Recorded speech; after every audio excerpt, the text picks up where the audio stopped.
Hi friends, మనందరికి తెలిసిందే. సరిగ్గా 10 నెలల క్రితం కోల్కతాలో ఆర్జికర్ హాస్పిటల్లో ఒక జూనియర్ డాక్టర్ని అతి దారుణంగా హత్య చేసి చంపారని. అది మరవక ముందే ఇప్పుడు మళ్ళీ అదే కోల్కతాలో సౌత్ కోల్కతా లా కాలేజీలో ఫస్ట్ ఇయర్ చదువుతున్న 24 ఏళ్ల అమ్మాయిని గ్యాంగ్ రేప్ చేశారు. అది కూడా వీడియో తీసి మరి. ఆ అమ్మాయి వద్దు వద్దు అని బ్రతిమలాడినా కానీ ఆ మూర్ఖులు వదల్లేదు. ఇప్పుడు ఈ వీడియోలో అసలు ఆ అమ్మాయిని ఎందుకు రేప్ చేశారు, ఇందులో ఎవరెవరున్నారు, పోలీసుల ఇన్వెస్టిగేషన్ ఎంతవరకు జరుగుతుంది, మెడికల్ రిపోర్ట్స్ లో ఏమని ఉంది, ఇందులో పొలిటికల్ టర్న్ ఏమైనా ఉందా, నిందితులకి ఎలాంటి శిక్ష పడే అవకాశం ఉంది, ఇలాంటి ఎన్నో క్వశ్చన్స్ కి ఈ రోజు మనం ఈ వీడియోలో సమాధానం తెలుసుకుందాం. ఈ వీడియోలో ప్రతిదీ పిన్ టు పిన్ ఎక్స్ప్లెయిన్ చేశాను. సో దయచేసి ఈ వీడియోని పూర్తిగా చూడండి. ఇంకేమాత్రం ఆలస్యం చేయకుండా మనం ఈ వీడియోని స్టార్ట్ చేద్దాం. జూన్ 25 సాయంత్రం 6 అవుతుంది. ఆ అమ్మాయి త్వరలో రాబోయే సెమిస్టర్ ఎగ్జామ్స్ కి డీటెయిల్ ఫిల్ చేద్దామని కాలేజీకి వెళ్ళింది. ఆమె రావటం గమనించిన ఆ ముగ్గురు వ్యక్తులు వెంటనే కాలేజీ మెయిన్ గేటు క్లోజ్ చేశారు. ఆమె ఎగ్జామినేషన్ డీటెయిల్ ఫిల్ చేసిన తర్వాత యూనియన్ రూమ్ లో ఉంది. అప్పుడు ఆ రూమ్ లోకి ఆ ముగ్గురు వచ్చారు. ఆ ముగ్గురు పేర్లు చూస్తే ఒకటి పేరు మనోజ్ మిశ్రా, వీడి వయస్సు 31 ఏళ్ళు.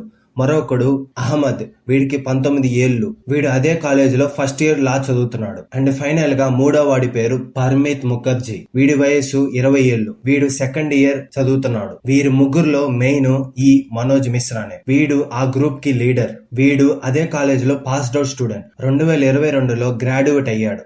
అలాగే వీడు టీఎంసీపీ, తృణమూల్ ఛత్ర పరిషత్ అనే స్టూడెంట్ అసోసియేషన్ కి ప్రెసిడెంట్ అండ్ సెక్రటరీ కూడా. వీళ్ళు ముగ్గురు ఆ అమ్మాయిని బలవంతంగా యూనియన్ రూమ్ నుంచి సెక్యూరిటీ రూమ్ వరకు తీసుకువెళ్లారు. ఇక్కడ ఈ సెక్యూరిటీ గార్డ్ కూడా వీళ్ళకి హెల్ప్ చేశాడు. సెక్యూరిటీ గార్డ్ బయట ఉండి వాళ్ళ ముగ్గురు లోపల ఉండి తలుపు వేసుకొని ఆ అమ్మాయిని రేప్ చేశారు. ఆ అమ్మాయి చాలా బలంగా ఫైట్ చేసింది. వద్దు వద్దు అని కాలు పట్టుకొనమని బ్రతిమలాడింది.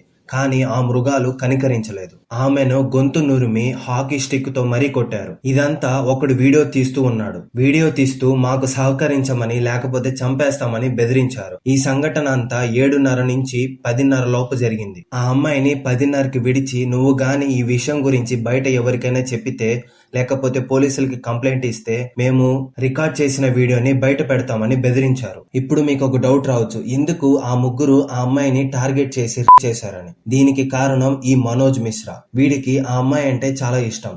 ఎన్నోసార్లు ఇంతకు ముందు ఆ అమ్మాయికి ప్రపోజ్ చేశాడు. నన్ను పెళ్లి చేసుకోమని అడిగాడు. దానికి ఆ అమ్మాయి నాకు ఆల్రెడీ బాయ్ ఫ్రెండ్ ఉన్నాడని, నేను ఆల్రెడీ రిలేషన్ లో ఉన్నానని, నేను వాడినే పెళ్లి చేసుకుంటానని బదులిచ్చింది. దానితో మనోజ్ మిశ్రాకి కోపం వచ్చింది. అదే కారణంగా ఈ అమ్మాయి ఒంటరిగా కాలేజీలో ఉండడం చూసి ఇలా బలవంతంగా చేశారు. ఆ అమ్మాయి ఇంటికి వెళ్లిన వెంటనే వాళ్ళ తల్లిదండ్రులకి చెప్పింది. వాళ్ళకి ఏం చేయాలో అర్థం కాకపోయేసరికి ఆమె అదే రోజు నైట్ 11:25కి అడ్వకేట్ మిస్టర్ కంజిలాల్కి కాల్ చేసింది. అప్పుడు ఆమె ఏడుస్తూ, సార్, ఒక అమ్మాయి రేప్కి గురైతే ఏమవుతుంది అని అడిగింది. అప్పుడు ఆయన, ఇవన్నీ ఇప్పుడెందుకు అడుగుతున్నావు, అసలు ఏం జరిగింది అని ప్రశ్నించాడు. అప్పుడు ఏడుస్తూ నన్ను కొంతమంది అతి దారుణంగా రేప్ చేశారని చెప్పింది. అప్పుడు ఆయన, ముందు నీ పేరెంట్స్ దగ్గరికి వెళ్ళు అని అన్నాడు. అప్పుడు ఆమె, నా పేరెంట్స్ నా ఎదుటే ఉన్నారని చెప్పింది. అప్పుడు ఆయన వెంటనే నువ్వు పోలీస్ స్టేషన్ కి వెళ్లి కంప్లైంట్ రిజిస్టర్ చేయమని చెప్పాడు. అప్పుడే మనం ఏదైనా లీగల్ యాక్షన్ తీసుకోగలమని చెప్పాడు.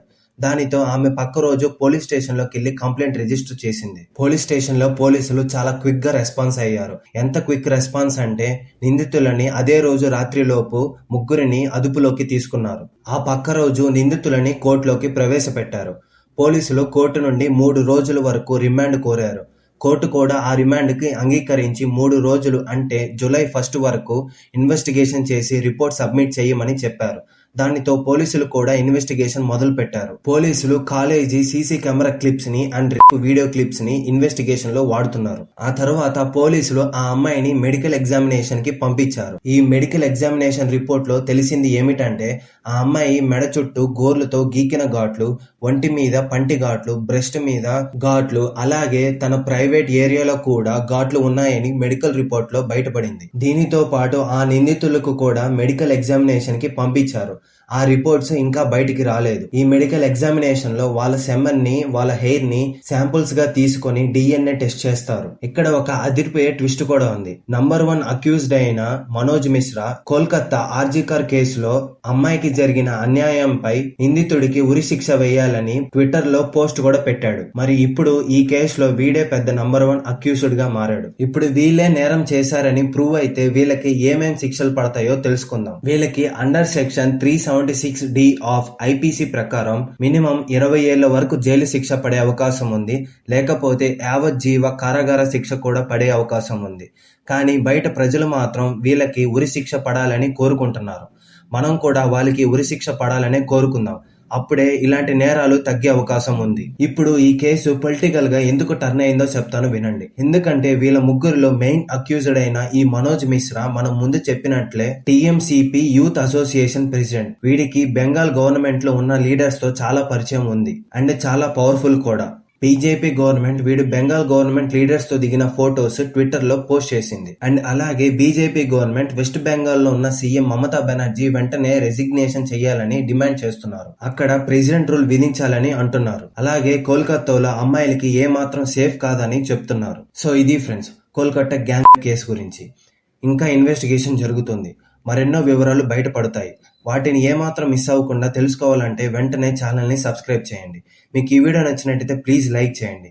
మీరు చేసే ప్రతి లైక్ సబ్స్క్రైబ్ నాకు ఒక మోటివేషన్ లాగా ఉంటుంది. నెక్స్ట్ వీడియో చేయడానికి నాకు ఒక బూస్టప్ లాగా ఉంటుంది.